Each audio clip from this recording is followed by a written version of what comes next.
30 વર્ષના અનુભવ પછી અમેરિકાના ડોક્ટર વિલિયમ નેગલરનું પુસ્તક છે the dirty half dozen 6 radical rules to makes relationship last, એમાં લખ્યું છે કે 24 કલાકમાં 24 મિનિટ તો તમારા પરિવાર સાથે ફાળવો, એને પ્રેમ કરો.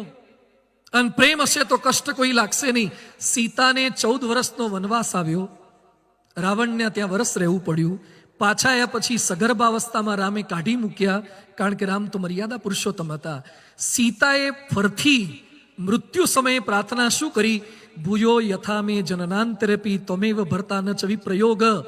હે ભગવાન, જો મને નવો જન્મ મળે તો જન્મો જન્મ રામ જ મારા પતિ થજો. આજકાલની સીતાને જો આટલું વીત્યું હોય તો ફરથી આની જોડે આવે? મોઢું ન બતાવતો તારો, કોઈ દાડો પાછી આવે નહીં. આ તો 7 જન્મ સુધી રામ જ મારા પતિ થાય. અહીંયા બેઠેલાને મારો એક પ્રશ્ન છે કે આવતી વખતે ફરથી પૃથ્વી પર જન્મ લેવાનો થાય, આવવા જેવું છે આમાં? કેટલાને પાછા આવવું છે આમ? બાકીના બધા ત્રાસી ગયા લાગે છે. ફરથી આવવાનું થાય તો તમે આ જ પરિવાર સિલેક્ટ કરો ખરા? આ જ પરિવાર મારે જોઈએ. ચલો, જેમ કહેતા હોય કે મારે આ જ પરિવાર, આ જ સાસુ, હા ધ્યાનથી સાંભળજો, મારે આ જ સાસુ જોઈએ, આ જ સસરા જોઈએ, આ જ વહુ જોઈએ. તમારા પરિવાર સાથે પ્રેમ હશે ને તો એમ લાગશે કે વિશ્વમાં આના કરતા કોઈ સારો પરિવાર નથી. આ પ્રેમનું લક્ષણ છે. પરિવાર સાથે પ્રેમ એટલે આ છે. ગમે તેવા પ્રશ્નો આવે, રાષ્ટ્ર પ્રમુખ ઓબામા એમ બોલ્યા કે હું જ્યારે મૃત્યુ પામીશ, છેલ્લો શ્વાસ લઈ રહ્યો હોઈશ, ત્યારે મારું કોઈ ભાષણ, મારું કોઈ પ્રવચન, મારો કાયદો, મારી સહી કરેલી પેન મને યાદ નહીં આવે, પણ મારા પરિવાર સાથે વિતાવેલી ક્ષણો મને યાદ આવશે. લવ યોર ફેમિલી. પરિવારને પ્રેમ કરો. પ્રેમ કરો એટલે સમય આપો. આ મોબાઈલમાં એટલો ટાઈમ બધા કાઢે છે. આવડો નાનો મોબાઈલ છે, કોણ જાણે એમાં હું ભૂત કરતા ખતરનાક છે. આવડો નાનો મોબાઈલ છે અને ખિસ્સામાં ભેગો ને ભેગો. અત્યારે ઘણા મારી કથા સાંભળે છે ને તો એ ભાણીઓ ભેગો જ રાખે. ઘણા નહીં, નાનો છોકરો હોય ને ડાયપર પહેરાયું હોય એટલે એની માને ચિંતા હોય કે ડાયપરમાં બગડ્યું નહીં, એટલે ઘડીએ ઘડીએ ડાયપર ખોલીને ચેક કરે. એમ ઘણા છે ને ભાણિયાને ખોલીને ચેક કરે કે આવ્યું કે નહીં. તમને શું આવવાનું છે આમાં મોબાઈલમાં? પણ એટલા મોબાઈલના ગુલામ થઈ ગયા, સોશિયલ મીડિયાના. કરાગ્રે વસ્તે લક્ષ્મી કરમુલે, એ બધું નહીં. કરાગ્રે વસ્તે ઇન્ટરનેટમ. હવારના પોરમાં જ સોશિયલ મીડિયા. ઘણા તો રાત્રે હુતા બેટરી ખૂટે પણ શ્રદ્ધા ન ખૂટે. હા, બેટરી ખૂટી જાય, શ્રદ્ધા ન ખૂટે. ઘણા તો સાંભળતા હુઈ ગયા ને અડધા એના પર હુઈ ગયા હોય. હવારે ઉઠે તાર તો મોબાઈલ હોધે ને પાછો એના પર તો હુઈ ગયો હોય. એટલા વ્યસની થઈ ગયા છે. કૂતરું સ્થિર રહે અને પૂંછડી હલે તો વાંધો નહીં, પણ પૂંછડી સ્થિર હોય ને આખું કૂતરું હલે તો તકલીફ ના કહેવાય? એમ આવડો નાનો મોબાઈલ અને આપણને આખા હલાવે. એના એટલા ગુલામ થઈ ગયા. મેં ગઈ વખતે કદાચ ઉલ્લેખ કર્યો તો, મેં લંડનમાં હતા અને પેલો નાનો છોકરો રડતો હતો. એટલે મેં કીધું એની મમ્મીને આપી દો. મને કે સ્વામી હમણાં છાનો રાખું. તો બોલો ખિસ્સામાંથી મોબાઈલ કાઢ્યો ને આઈફોન હતો ને પેલા નાનો ટાબરિયો પેલા ઘોડિયામાં તો એના હાથમાં આપે. છોકરો આમામ કરવા માંડ્યું. નાનું ટાબરિયું આમામ કરીને એને જે ફાવતી હતી, જે ગેમ ફાવતી હતી એ કાઢી હરાય અને રમવા માંડ્યું. શાંત થઈ ગયું. એટલે બધું આ કેમનું શીખ્યું અને આને કેમની તાલીમ આપી? પછી મને લાઈટ થઈ કે હવે જેટલા નવા આવવાના અંદરથી ડાઉનલોડ કરીને જ આવવાના, અંદરથી બધા વર્ઝન સાથે જ આવવાના. આ શીખવાડ્યા. તાલીમ આપણે આ આપી. પહેલા છત્રપતિ શિવાજી હતા, માતા જીજાબાઈ હાલરડા સંભળાવે. એક ભાઈ મન કે પહેલા શિવાજી જેવા શૂરવીર હતા, હવે શિવાજી જેવા કેમ નથી થતા? જીજાબાઈ હોય ને તો શિવાજી આવે. આપણે શૂરવીર કરવા હોય તો જીજાબાઈ થવું પડે છે. એ વાતોને સંસ્કાર આપવા પડે છે. સમય આપો. બધાને મારી વિનંતી છે. એક ભાઈના ઘરમાં હું ગયો તો, એ લોકોએ એક ટોપલી રાખી છે.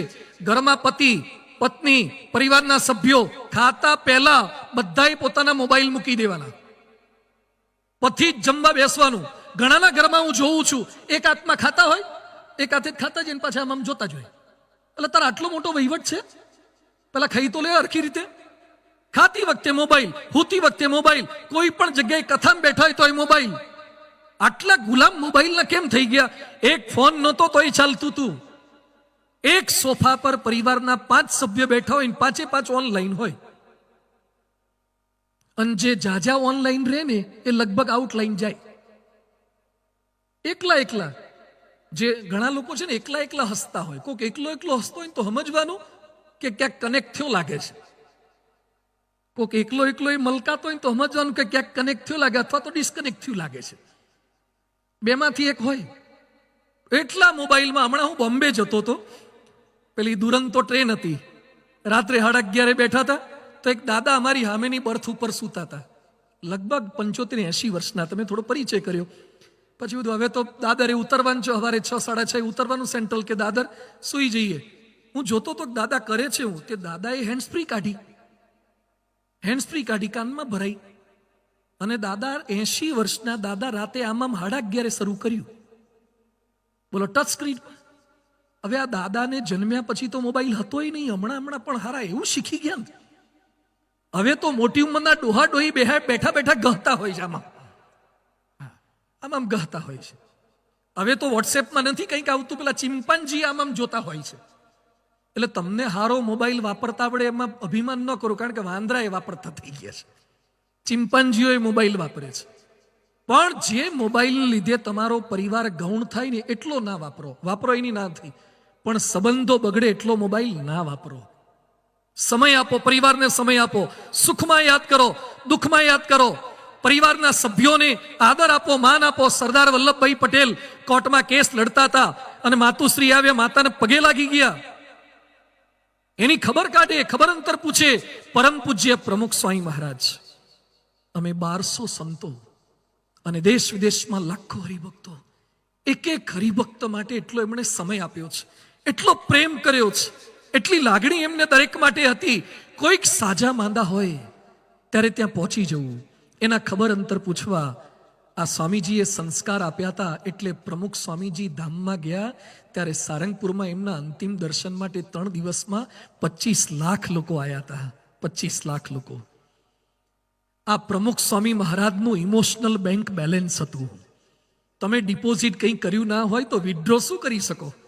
તમે કોઈ દિવસ અંદર જમાત નથી કરાયું તો ઉપાડ કરી રીતે મળશે તમને. બીજું છે લોયલ વિથ ફેમિલી, પરિવારને વફાદાર રહો. એકવાર માછલીના બચ્ચાએ એની મમ્મીને પૂછ્યું કે મમ્મી, આપણે પાણીમાં રહેવાનું, પાણીમાં જ સ્કૂલ, પાણીમાં જ લગ્ન, પાણીમાં જ ફરવાનું, અને માણસો બધા જમીન પર કેમ રહે? માછલીએ જવાબ શું આપ્યો? કે જે ફિશ હોય પાણીમાં રહે ને સેલ્ફિશ હોય જમીન પર રહે. જે સ્વાર્થી હોય, થોડાક સ્વાર્થ માટે ગમે ત્યારે ગમે તેને દગો લઈ શકે, એનું નામ માણસ છે. પણ આજે મારે વાત એ કરવી છે કે સાપ ગમે તેટલી જગ્યાએ વાંકો ચાલે, પણ દરમાં તો સીધા થવું પડે. એમ બહાર ગમે તેટલા કદાચ દોષો, સ્વભાવ, પ્રકૃતિ આપણા છતાં થઈ જતા હોય, પણ પરિવારના સભ્યોને વફાદાર રહેજો. વફાદારી એટલે ખોટું બોલાય નહીં, પણ આપણને અંગ્રેજી સિસ્ટમે તાલીમ જ ખોટી આપી. નાના હતા તાર છોકરાઓને કવિતા કઈ શીખવાડી? Johnny Johnny what papa, eating sugar no papa, open your mouth. મોઢું ખોલ્યું તો અંદર ખાંડ હતી, અને ટેલિંગ લાઈ, ખોટું બોલતો હતો. પહેલેથી છોકરાઓને ખાંડ ખાવાની પણ બાપ આગળ ખોટું બોલવાની કવિતાઓ શીખવાડી, એટલે મોટા થઈને ખાંડ ખવડાવે ને. તાલીમ જ આપણી આ થઈ. છોકરાઓ ખોટું બોલે, અભ્યાસના બાને ખોટું બોલે, મોજશોખ કરીને ખોટું બોલે, ચેટિંગ ડેટિંગ કરતા હોય. પથારીમાં તમારી હાજરીમાં એ જુદું વાંચે છે. તમારી હાજરીમાં બુક હોય છે ને તમારી ગેરહાજરીમાં ફેસબુક હોય છે. ચેટિંગ ડેટિંગ, સંબંધો જુદા. તો એટલી વફાદારી કેમ આપણે રાખી શકતા નથી? વફાદારી એટલે ખોટું બોલે નહીં. રામ 14 વર્ષનો વનવાસ આવ્યો, પણ જે પિતાને વચન આપ્યું હતું કે જંગલ સિવાય ક્યાંય નહીં જવું, તો શૃંગવેરપુરમાં પણ ન ગયા, ને લંકા જીત્યા પછી લંકામાંય ન ગયા. ગાંધીજી વિલાયત અભ્યાસ કરવા માટે ગયા, અને માતાને પ્રોમિસ આપ્યું હતું કે દારૂને હાથ નહીં અડાડું. તો ગાંધીજીને અંગ્રેજો સમજાવતા જતા દારૂનો સ્પર્શ નથી કર્યો. જાદુગર કેલાલ રાજ કપૂરની પાર્ટીમાં ગયા, પણ પૃથ્વીરાજ કપૂર એના બાપને વચન આપ્યું હતું, એટલે એને દારૂના પ્યાલાને સ્પર્શ પણ નથી કર્યો. વચન જેને આપ્યું હોય ને એને પાળજો પાછા. પરમ પૂજ્ય પ્રમુખ સ્વામી મહારાજ સુંદલપુરામાં હતા અને હાર્ટ એટેક આવી ગયો 1983 વર્ષમાં. આમાંથી જેને હાર્ટ એટેક આવ્યો એને દુખાવો ખબર પડે. સ્વામીજીને સુંદલપુરાથી વડોદરા લઈ જતા હતા અને રસ્તામાં અચાનક ગાડી ઊભી રખાવડાઈ પ્રમુખ સ્વામી મહારાજે. એટલે સેવકો પાછા ગભરાઈ ગયા, બીજી ગાડીવાળા તાત્કાલિક આવે, શું થયું, દુખાવો વધી ગયો. પ્રમુખ સ્વામીજી તૂટતા અવાજે, તૂટતા શબ્દોમાં શું બોલ્યા કે આણંદવાળા ડાયાભાઈ ગજ્જરના ત્યાં પારાયણમાં જવાનું આપણે કીધું છે, પણ મને હાર્ટ એટેકનો દુખાવો થયો છે, મને તાત્કાલિક તમે ડૉક્ટર પાસે લઈ જાઓ છો, તો હું પારાયણમાં નથી આવી શકતો, તો મારા બદલે માફી માગજો અને કોઈ બીજા પારાયણમાં ત્યાં જઈ આવજો. આને વફાદારી કહેવાય. એકવાર જેને વચન આપ્યું હોય એને કોઈ પણ ભોગે એને સાચવવાની વૃત્તિ છે. પરિવારને પૂછ્યા વગર નિર્ણય નથી લેવાનો. વનવાસનો સરસ પ્રસંગ આવે છે પાંડવોનો. પાંડવો જંગલમાંથી પસાર થતા હતા અને બધા સૂતા હતા. ત્યાં પેલો ચોકી કરવા માટે ભીમ જાગ્રત હતો અને ત્યાં એક બાઈ આવી, હિડીમ્બાઈનું નામ. અને હિડીમ્બાઈ ભીમને જોયો એટલે ભીમ ગમી ગયો. એટલે હિડીમ્બા કહે છે કે તું મને ગમે છે તો આપણા બેનું ગોઠવાઈ જાય સારું, આમેથી પ્રપોઝલ. એટલે ભીમ કે હજુ તો આપણે પહેલી વાર મળ્યા છીએ અને તું મને પ્રપોઝલ આપી દે છે લગ્નનું. તું એ દેખાવમાં તો હારી જ લાગે છે, પણ મારાથી મારા પરિવારના સભ્યોને પૂછ્યા વગર કશું કરાશે નહીં. આ આપણને શીખવાડ્યું છે વફાદારી એટલે.